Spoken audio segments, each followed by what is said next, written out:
Inilah yang kemudian mendorong terjadinya bank run atau penarikan dana besar-besaran di SVB yang jika ditotal hanya berlangsung dalam 48 jam aja.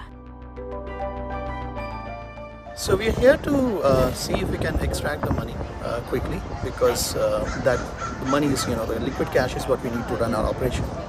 And we're trying to see if we can get a cashier's check, which we can encash soon.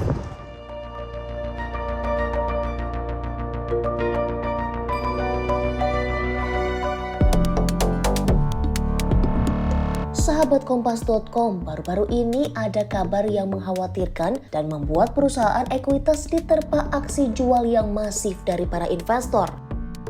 Yap, kolapsnya Silicon Valley Bank atau SVB memunculkan kekhawatiran besar pada kondisi finansial global. Namun, apakah Indonesia akan ikut kena dampaknya?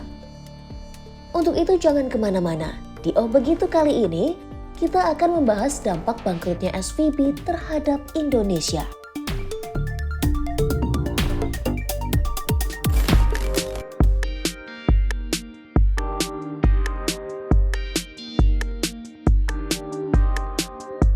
Sebelum itu kita perlu tahu terlebih dahulu nih apa itu SVB. Silicon Valley Bank atau SVB merupakan bank komersial yang berkantor pusat di Santa Clara, California, Amerika Serikat. Dari segi fasilitas, SVB ini memang memiliki spesialisasi dalam memberikan pembiayaan, khususnya untuk perusahaan rintisan teknologi. Beberapa startup yang diketahui menjadi nasabah SVB ini seperti perusahaan layanan koleksi gambar digital Pinterest, kemudian perusahaan penyewa akomodasi berbentuk kamar, Airbnb, dan masih banyak lagi. Nah, sejak didirikan pada tahun 1983, SVB memang tergolong stabil nih, bahkan sampai menjelma menjadi bank terbesar ke-16 di Amerika Serikat per tahun 2022 loh. Namun, keputusan Bank Sentral Amerika Serikat untuk terus-menerus menaikkan suku bunga pada tahun lalu ternyata menjadi awal mula ambruknya SVB. SVB tak mampu mengimbangi kenaikan suku bunga agresif dari The Fed, yang sebenarnya bertujuan untuk melawan inflasi. Alhasil, obligasi yang diterbitkan oleh perusahaan pun kehilangan harga hingga ratusan miliar dolar Amerika Serikat dan menciptakan kepanikan di kalangan investor.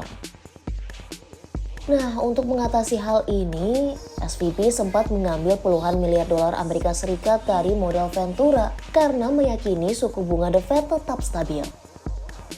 Namun, dana segar itu justru dimasukkan ke obligasi jangka panjang perseroan yang menjadi pemicu persoalan ini.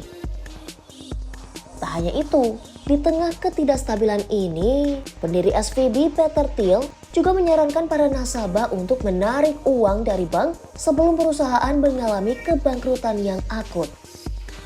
Inilah yang kemudian mendorong terjadinya bank run atau penarikan dana besar-besaran di SVB yang jika ditotal hanya berlangsung dalam 48 jam aja.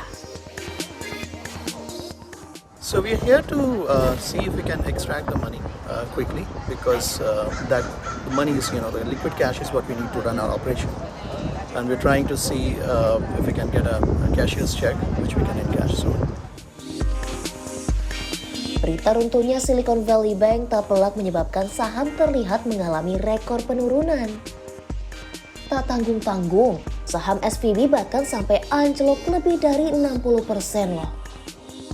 Tak hanya pada internal perusahaan, situasi di SVB juga berdampak pada arus startup, khususnya startup kecil yang jadi nasabahnya. Para startup kecil kini dibayangi kondisi ketidakmampuan menggaji pegawai hingga menutup biaya operasional perusahaan. We have an obligation with payroll. We have an electrical business and we have to meet payroll this afternoon. So that's why I'm here. Badai keuangan di Amerika Serikat ini pun ditanggapi oleh Kepala Eksekutif Pengawas Perbankan, Otoritas Jasa Keuangan atau OJK, Dian Ediana Rai. Dian menyebut kasus penutupan SVB sebenarnya tidak akan berdampak langsung terhadap Indonesia, khususnya industri perbankan. Hal ini tak mengherankan, Sebab perbankan tanah air memang dikenal sebagai industri yang cenderung kuat dan stabil. Selain itu, perbankan Indonesia juga bisa dikatakan tidak memiliki hubungan bisnis, facility line maupun investasi pada produk sekuritas SVB. Oleh karena itu, masyarakat nggak perlu khawatir berlebihan soal kolapsnya SVB ya.